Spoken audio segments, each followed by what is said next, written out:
so mbwenu aba parliament nebe ino bushoborozi nko kuba kugira ngo power belongs to the people.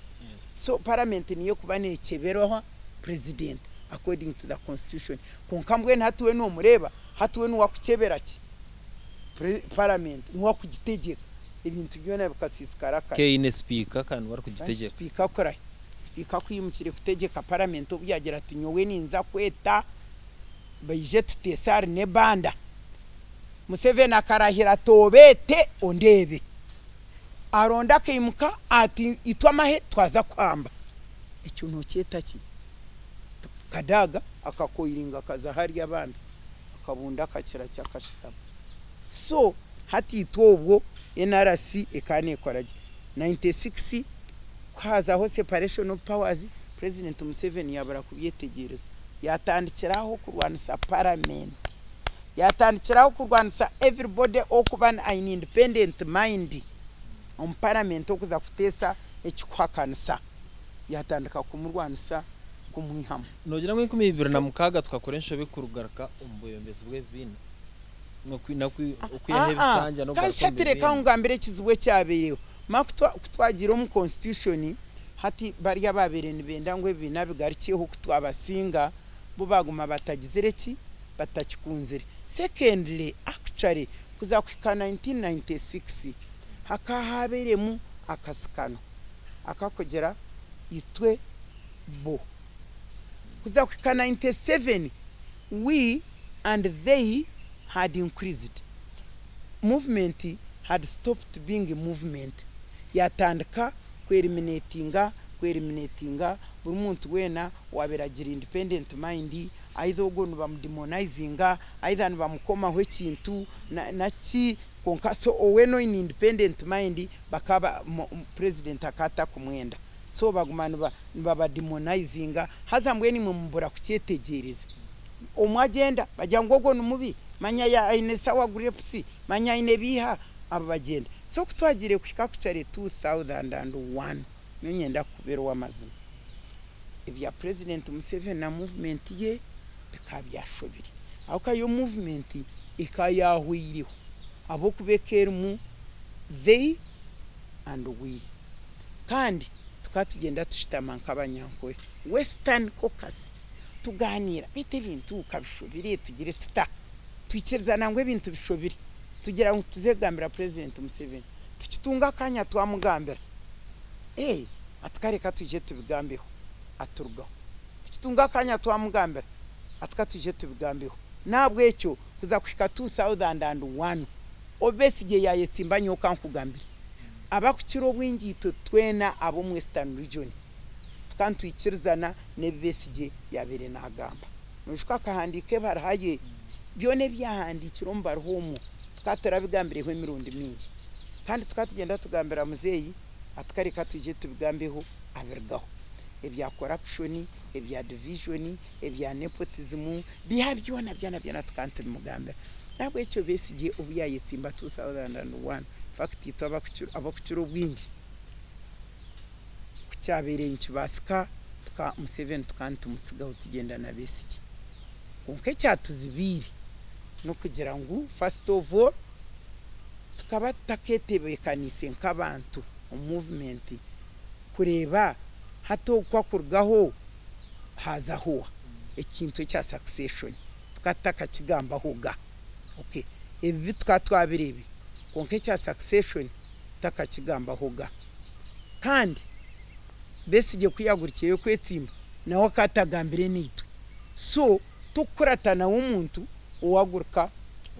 utaragine. So iki twakozire tuketana nka Western Caucus twashitama twagira tumwenu reka tureke muzeyi tubirebe byona byona bibere bibi byababi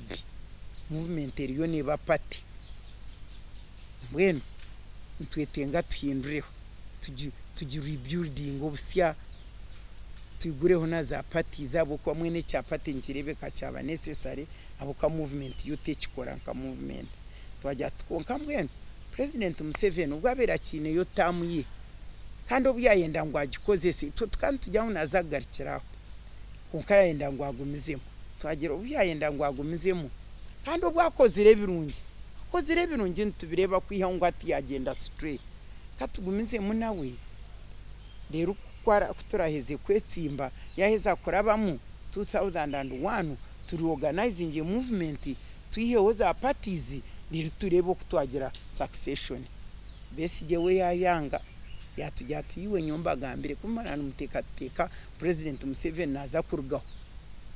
tamuye yaho umushisho wira ati nyoni mumanya atakubasa kurugaho nyoni nyanabe ninkira yo kumwesiga ninjira narahira nti wo ryo no mbehera naza kurwo naza kurata constitution kandi kanwe yagize ngo tugikore so Besigye aturema twanga kugenda nawe genda tugambira president Museveni Besigye najyangu nonda kuremeraho ati nyowe kuremeraho atumumpe manifesto yanje manifesto ajakira ataho tukatwagikoze agarkatamu ngogu ngo murundo gwo gwamuhero kwetsimba nito twabentu murondera karu 2001 twaheza kutsigo Besigye tutagende nawe abandi twagarkayo twarondera Museveni obururu kantumanya ntugambira abantu ngo murundo gwamuhero umuteya kamuhero kuteza 2003 nkwa katweta cyankwanzi atumwihe hota muri mitinyuti nkuza kurgaho already bintu bikabyabere bintu bireba turengu tibine bigaruza nyonku gambere kandi nyonye ndakushobora nkwiha narwa government omukwiha nabagambira 2006 nyowe nyenda ongambere ekirungi ekyabireho abo kabanya Uganda bo kubakureba za Hilton bareba za Garden City bareba Kampala yone yombekere bizimbe byona nibishika kurya bareba amanyanambara bombekere bizimbe byona nibishika kurya harumwe cya government kirumu kwa government iyo ba businessmen baryo ezo hoteli jo obone bagenzi babo mwene ritaka ryone ribatwira ahifa warabaho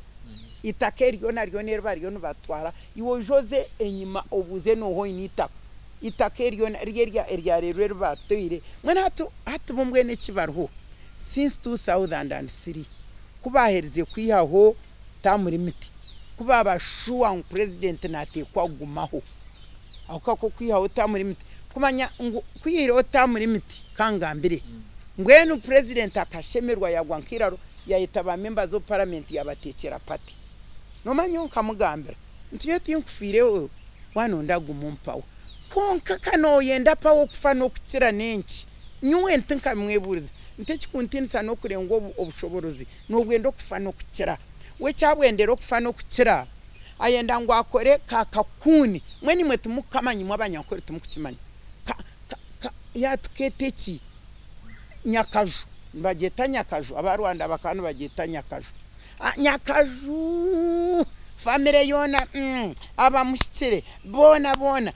batware litaka ryo munseji ozombizimbe byo mukamparo morebe bakama babyo oreberera abantu bengere obworo kanatora n'ubururu nyowe obururo bwankayo no manyisa ngo ubuzima electoral commission eje yo kureberho eibatereho ngwabo kubegume hagire movement nkandiho obutwatawe electoral commission nyonki kugambira nkabanshtamye mu cabinet baturetera abaraza electoral commission baturetera omushija bakani bamwetoha sebunya ngo ni chairperson twamureba onogu akabakani barondo wa movement kandi bakurondo umusiramu ntinga nyona rebo omushija bamweta buruku omushija buruku ari international akana akora mana world health organization bana food or something ariyaho distinguished man ariyaho kuna amureta ntirebo guburuku bakamutaho nkamemba ntitubenwe twabwachi a person ninyishko mucyara mukwaya kutugira ta atogutuwa movement no wa UPC